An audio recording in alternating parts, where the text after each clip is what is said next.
parole de Dieu ensemble ce matin. On est dans le 3e message qui va clôturer cette série de 3 messages sur des paraboles pleines de sens.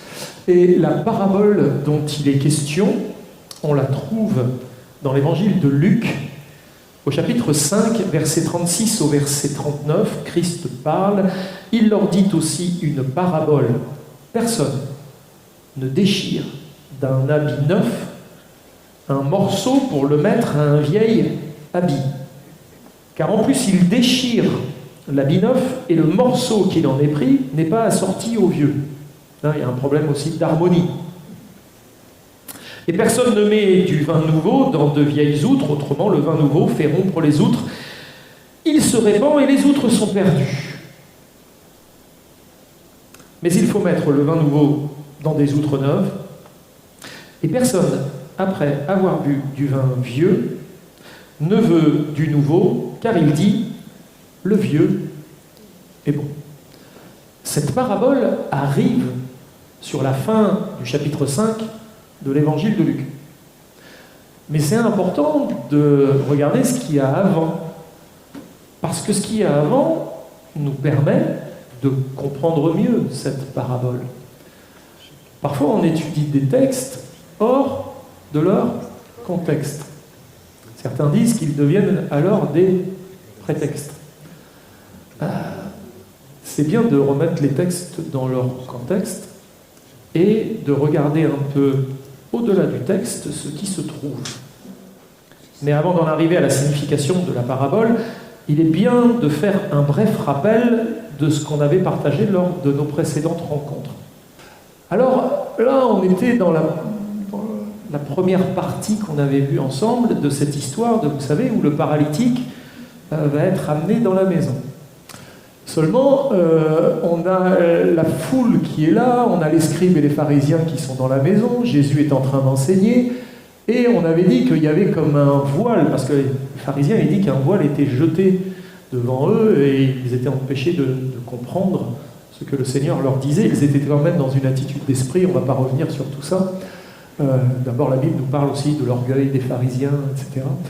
Et donc, il ne voyait pas. Mais ce paralytique, quand il est arrivé, porté par 4 hommes, il n'avait pas de quoi passer au milieu de la foule, au milieu des pharisiens. C'était très compliqué de pouvoir l'embarquer jusqu'à Jésus. Alors, ils ont décidé de le faire passer par le toit. Donc, c'est une démarche qui est très verticale. Pour venir à Jésus, c'est compliqué de venir en passant au milieu des autres. Parfois, c'est compliqué de traverser l'église pour venir jusqu'à Jésus. Ou quand l'église pourrait devenir un empêchement de venir à Jésus. Ce serait terrible, n'est-ce pas? Elle devrait devenir un moyen de venir à Jésus. Mais parfois, elle peut devenir un empêchement quand il y a des pharisiens, des scribes qui sont là et qui empêchent, qui entravent. Et on voit que le chemin des Juifs, c'est un chemin qui va de la droite vers la gauche quand on analyse un peu le schéma. Et puis, on avait vu la parabole, le texte où Jésus, juste à la suite, se réunit dans la maison de Lévi. Donc dans la première, il est là, il enseigne les pharisiens. Après, on le revoit encore dans une maison, dans la maison de Lévi, qui va devenir Matthieu, donc l'apôtre. Et là, on a une image du royaume de Dieu. On a Jésus qui est à table, il y a ses disciples qui sont là, on a Lévi qui est réuni. Et là, autour de la table, c'est pas des scribes, c'est pas des pharisiens, c'est des gens de mauvaise vie, des publicains et des gens de mauvaise vie. Bon, ça va susciter un peu de controverse de la part des scribes et des pharisiens qui, eux, sont là et qui ne sont pas trop contents de la situation qui est en train de se passer. Et d'ailleurs, ils vont faire des reproches aux disciples, ne trouvant pas la faille en Jésus qui, quand on lui reproche de fréquenter ces gens, il dit « Mais moi, je suis venu pour les gens qui sont malades, je suis comme un médecin, je ne suis pas venu pour les bien portants. Si vous vous pensez juste, vous n'avez donc pas besoin de moi, parce qu'il se pensait juste. Mais je suis venu pour les gens malades, et il est en train de s'occuper de ces gens. Et donc ils vont trouver chez les disciples un reproche à leur faire. Mais comment se fait-il que vous n'êtes pas en train de jeûner, vous les disciples? Et Jésus va expliquer que le temps que l'époux est là, et qu'ils se réjouissent, et viendra un temps où l'époux leur sera enlevé, et là ils se réuniront et ils jeûneront. Et c'était bien d'en parler, du jeûne et de la prière, puisqu'on a poursuivi par un temps de jeûne et de prière.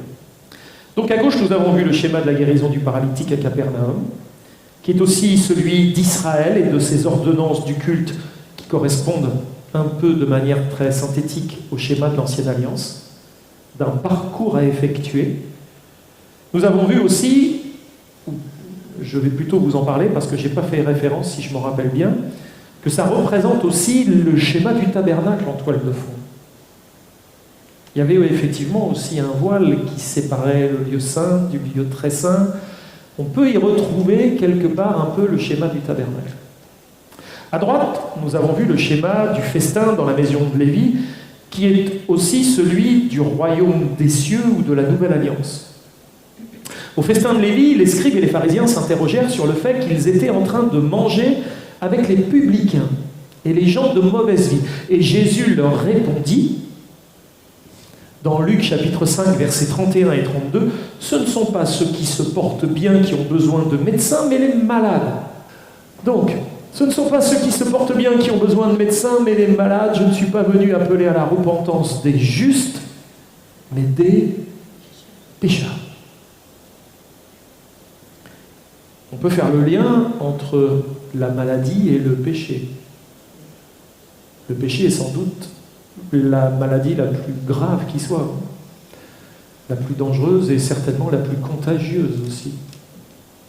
Les scribes et les pharisiens répondirent, dans Luc 5, 33 à 34, « Les disciples de Jean, comme ceux des pharisiens, jeûnent fréquemment et font des prières, tandis que les tiens mangent et boivent. » Nous voyons là que les scribes et les pharisiens s'inquiétaient parce que Jésus et ses disciples faisaient le contraire de ce que eux faisaient, de ce qu'ils avaient l'habitude de faire. Aussi, dans la parabole des outres, il est question de trois choses. D'un habit neuf et d'un habit usagé, de vin nouveau et de vin vieux, d'outres neuves et de vieilles outres. Jésus fait ici une nette distinction entre, on pourrait qualifier, ces deux familles, soulignant qu'il n'y a pas de rapport entre ces choses pratiquement, et qu'il ne peut pas y en avoir, ou qu'il ne devrait pas y en avoir. Jésus annonce alors quelque chose de nouveau. Les choses anciennes sont passées. Elles témoignaient d'une réalité qui allait prendre place dans le cadre de la révélation continue et progressive. Aujourd'hui, la lumière est arrivée. Les choses nouvelles sont en train de prendre place. Nous passons d'une annonce aux réalités des choses. Les choses anciennes sont passées car elles n'étaient que des ombres. Mais maintenant, toutes ces choses sont devenues nouvelles de par le fait qu'elles se révèlent de manière nette et claire. Les habits. Personne ne déchire un morceau d'un habit neuf pour le mettre à un vieil habit, car il déchire l'habit neuf et le morceau qu'il en a pris n'est pas assorti au vieux. Si on retourne à nos deux maisons, alors je vous ai fait un petit tableau. D'un côté, vous avez la maison du paralytique, de l'autre côté, vous avez la maison de Lévi. La maison du paralytique est là pour symboliser comment ça fonctionne dans l'Ancienne Alliance. Le schéma du tabernacle, etc., etc. La maison de Lévi, qui représente quelque part le royaume des cieux, Jésus est à table et les gens sont réunis autour de la table, nous parle de la Nouvelle Alliance. Le vieil habit est en rapport avec la maison du paralytique et l'Ancienne Alliance. Le nouvel habit avec la Nouvelle Alliance. Le vieux vin avec la maison du paralytique. Le vin nouveau avec la maison de Lévi qui nous symbolise la Nouvelle Alliance. Les vieilles outres, du côté de la maison du paralytique, les outres nouvelles dans la maison de Lévi. La loi dans la maison du paralytique. La grâce dans la maison de Lévi. Et ça continue. D'un côté, il y a Moïse et la loi. De l'autre côté, il y a Christ et le message de la grâce. Il y a d'un côté ce qui est passager, de l'autre côté, vous avez ce qui est éternel. D'un côté, vous avez Israël, de l'autre côté, vous avez les gentils. D'un côté, vous avez la maison bâtie sur le sable, de l'autre côté, la maison bâtie sur le roc. D'un côté, vous avez le ministère de la condamnation, de l'autre côté, le ministère de la justice. D'un côté, vous avez ce qui a été glorieux, et de l'autre côté, vous avez ce qui est supérieur en gloire. avez-vous compris que le chemin à suivre va de gauche à droite? Il y a un chemin à suivre qui doit nous amener de la gauche vers la droite. Moi, je crois que l'annonce du message de l'Évangile doit être précédée par l'annonce du message de la loi. Comment peut-on comprendre la réalité d'une grâce qui nous est faite si on ne sait pas quelle est la loi qui nous condamne? On reçoit une grâce sans même en mesurer l'étendue. C'est parce que nous sommes condamnés que le message de la grâce vient prendre tout son sens et nous amène dans un état de reconnaissance infinie par rapport à celui qui nous a graciés. Et quand on a compris que celui qui nous a graciés est aussi celui qui a porté sur lui notre condamnation, alors les choses prennent encore davantage d'ampleur et de puissance dans nos vies. Dans Hébreux chapitre 9, au verset 10, nous lisons « Toutes ces choses étaient des ordonnances charnelles imposées seulement jusqu'à une époque de réformation. » Il viendra un moment où il va y avoir une époque de réformation. Et cette réformation est arrivée avec Christ et par Christ. Hébreux chapitre 10, verset 5 au verset 10, c'est pourquoi Christ, entrant dans le monde, dit « Tu n'as voulu ni sacrifice, ni offrande, mais tu m'as formé un corps. Tu n'as agréé ni holocauste, ni sacrifice pour le péché. » Et ça, on voit que c'était les formes de l'ancienne alliance. Pour traiter le péché, il fallait apporter des holocaustes, des offrandes, faire des sacrifices. Et là, il est dit, tu n'as voulu ni sacrifice ni offrande, tu m'as formé un corps, tu n'as agréé ni holocauste ni sacrifice pour le péché. Alors j'ai dit, voici, je viens pour faire, ô Dieu, ta volonté. Après avoir dit, d'abord, tu n'as voulu et tu n'as agréé ni sacrifice ni offrande, ni holocauste, ni sacrifice pour le péché, ce qu'on offre selon la loi. Il dit ensuite, voici, je viens pour faire ta volonté. Il a aboli la première chose pour établir la seconde. Il l'a aboli en l'accomplissant, en satisfaisant pleinement à ce que la loi exigeait et réclamait, pour pouvoir établir la seconde. Et c'est en vertu de cette volonté que nous sommes sanctifiés par l'offrande du corps de Jésus-Christ, une fois pour toutes. Les outres neuves, personne ne met du vin nouveau dans de vieilles outres, autrement le vin nouveau fait rompre les outres. Il se répand et les outres sont perdues. Aussi, pour bien comprendre, il faut expliquer premièrement pourquoi Jésus dit « mais il faut mettre le vin nouveau dans des outres neuves ». Les outres sont des récipients qui représentent, les vieilles outres sont les personnes qui sont sous l'ancienne alliance, et les outres neuves sont les personnes qui sont sous la nouvelle alliance. Le vin nouveau, c'est l'annonce de la bonne nouvelle de Dieu, qui est annoncée par Jésus-Christ. Et c'est pour cela qu'il a été envoyé. Et le vin nouveau a une propriété assez spéciale. Aussitôt que le jus de la vigne est mis dans les outres, il va commencer à fermenter, augmenter en volume, et risque de faire exploser les outres. Alors, que faut-il faire? Il faut que l'outre puisse respirer. Dans le livre de Job, un certain Élihu nous en donne l'exemple dans Job au chapitre 32, versets 19 à 20. Et il va dire, « Mon intérieur est comme un vin qui n'a pas d'issue, comme des outres neuves qui vont éclater. Je parlerai pour respirer à l'aise, j'ouvrirai mes lèvres et je répondrai, je n'aurai point égard à l'apparence et je ne flatterai personne, car je ne sais pas flatter, mon Créateur m'enlèverait bien vite. » Élihu savait que le vin mis dans certaines outres pouvait faire éclater les outres, il fallait dégager un peu la pression. Sinon, l'outre explosait littéralement et tout ce qui était à l'intérieur se répandait et la perte était sèche, et celle de l'outre et celle du vin qui était dedans. Pour ne pas éclater, nous devons parler. Élihu le dit. Pour ne pas éclater, nous devons parler, c'est-à-dire témoigner de notre foi. C'est tellement important de pouvoir témoigner de notre foi, de la foi qui nous anime. Les vieilles outres. Pourquoi Jésus dit que personne ne met du vin nouveau dans de vieilles outres?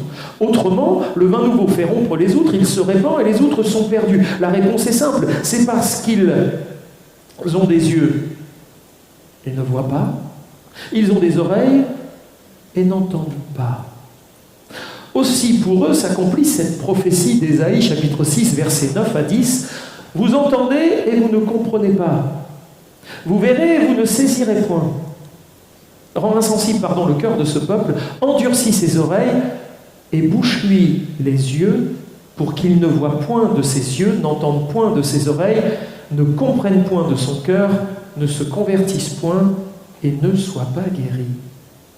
Les vieilles outres sont dans l'impossibilité de réaliser ce qui est en train de se passer devant elles, au milieu d'elles. Elles sont dans l'incapacité de saisir, de comprendre et donc de se convertir. En plus d'avoir les oreilles et les yeux fermés, il nous est dit dans Romains chapitre 3 verset 19 que leur bouche était fermée. Or nous savons que tout ce que dit la loi, elle le dit à ceux qui sont sous la loi, afin que toute bouche soit comment? Fermée. Et que tout le monde soit reconnu coupable devant Dieu. Il n'y avait donc dans ces hommes aucune ouverture qui permette au vin nouveau de pouvoir respirer. Aussi, qu'arrivera-t-il si on met du vin nouveau dedans? Jésus donne lui-même la réponse, le vin nouveau va faire rompre les outres, il va se répandre et les outres sont perdues. Venons-en au vieux vin, dans Luc 5, 39, et personne, après avoir bu du vieux vin, ne veut du nouveau, car il dit, le vieux est bon. Le vieux vin était devenu un vin frelaté, car avec le temps, les hommes y ont rajouté toutes sortes de touches personnelles, comme les traditions, etc., se laver les mains avant de manger, laver les coupes, les vases, etc. Vous savez, tout ce que les pharisiens et tout le rituel qui avait été rajouté. Alors, pour en conclure, il y a un piège qui guette celui qui veut suivre Christ. Dans Luc 5, 26, il nous est dit que tous étaient dans l'étonnement et glorifiaient Dieu. Remplis de crainte, il disait, nous avons vu aujourd'hui des choses étranges. Mais peut-être allez-vous me dire, alors, c'est quoi le piège de ceux qui veulent suivre le Christ? On peut prendre l'exemple de l'église d'Antioche et après on pourra parler de l'église de Galatie, de Galate. Acte 15, 1. Quelques hommes venus de la Judée enseignaient les frères en disant « Si vous n'êtes circoncis selon le rite de Moïse, vous ne pouvez être sauvés. » Donc là, il y avait un gage de salut en lien avec la circoncision. Acte chapitre 15, toujours, versets 4 et 5. Arrivés à Jérusalem, ils furent reçus par l'Église, les apôtres et les anciens, et ils racontèrent tout ce que Dieu avait fait avec eux. Alors, quelques-uns du parti des pharisiens qui avaient cru se levèrent en disant qu'il fallait circoncire les païens et exiger l'observation de la loi de Moïse. Parlons maintenant de l'église de Galatie. Nous découvrons qu'ils se sont fait prendre au piège lorsque Paul va leur écrire dans Galates 1,6 « Je m'étonne de ce que vous vous détourniez si promptement de celui qui vous a appelé par la grâce de Christ pour passer à un autre évangile. » Galates chapitre 3, versets 2 à 5. « Voici seulement ce que je veux apprendre de vous. Est-ce par les œuvres de la loi que vous avez reçu l'Esprit ou par la prédication de la foi? Êtes-vous tellement dépourvus de sens après avoir commencé par l'Esprit? Voulez-vous maintenant finir par la chair? Avez-vous tant souffert en vain? Si toutefois c'est en vain. Celui qui vous accorde l'Esprit et qui opère des miracles parmi vous, le fait donc par les œuvres de la loi ou par la prédication de la foi. » Dans Galates 5,7, l'apôtre Paul va même rajouter « Vous courriez bien. » Qui vous a arrêté pour vous empêcher d'obéir à la vérité? Regardons notre dernier schéma. Et voyons ensemble ce qui se passe lorsque nous sommes sauvés par la foi en Christ. À l'exemple du paralytique, nous sommes guéris par un moyen qui vient d'en haut, par le toit. Et nous nous levons en nouveauté de vie et sortons par la loi.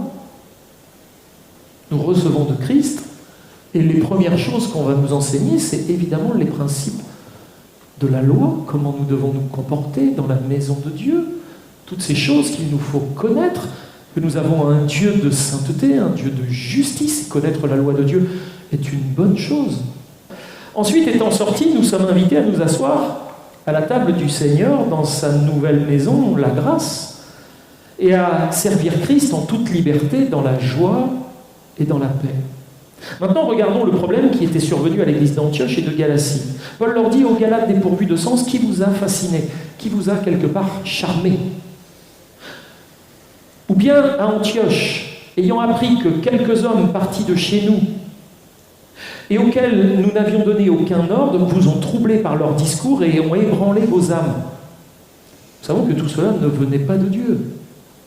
C'est le piège que l'ennemi place devant ceux qui démarrent souvent dans la foi, en tentant de les ramener au rudiment de la loi. Comprenons que le diable ne souhaite pas forcément nous ramener dans le monde.